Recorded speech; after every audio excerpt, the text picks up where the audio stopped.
Hi everyone. তো আরেকটা get ready with me নিয়ে আসলাম, আর এটা ছিল আমার সরস্বতী পূজার রাতের ঘোরাঘুরির জন্য। আর আমি রাতের বেলা পরেছিলাম এই সুন্দর মণিপুরি শাড়িটা। তো রেডি হওয়ার আগে আমি শাড়িটা পরে নিছি, তাহলে আসলে মেকআপটা ব্যালেন্স করা যায়। তো আমি এখানে ময়শ্চারাইজার আর প্রাইমার আগেই লাগিয়ে নিছি, তারপর দিলাম ফাউন্ডেশন। রাতের জন্য আমি আর কোনো কালার কারেক্টর ইউজ করিনি, ডিরেক্ট একটা লাইট শেডের কনসিলার ইউজ করে নিছি আর সেটাকে লুজ পাউডার দিয়ে সেট করে নিছি। আইব্রোসটা ফিল করে নিলাম, আর চোখটা আমি একটু হালকা স্মোকের মধ্যে রাখবো, কোনো শিমার ইউজ করব না। চোখে কোনো আইলাইনার দিইনি, দিয়েছি কাজল নিচের চোখে, আর উপরের চোখে দিয়েছি আইশ্যাডো দিয়েই লাইনারের মতো করে। চোখের নিচে আমি আর একটু ব্রাউন কালারের আইশ্যাডো দিয়ে নিলাম, তো চোখটা একটু হালকা স্মোকি লুক আসলো। আর দিয়ে নিলাম বেশি করে ব্লাশ, যেহেতু রাতের বেলা ব্লাশটা ভালোই লাগবে।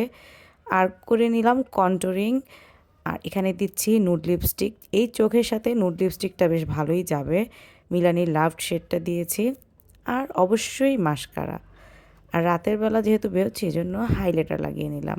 মেকআপ কমপ্লিট, সেটিং স্প্রে দিয়ে আমি এই সুন্দর নেকপিসটা পরে নিছি, আর বেরো করে নিছি চুড়ির বক্স, কারণ এর সাথে আমি কাচের চুড়ি পরবো।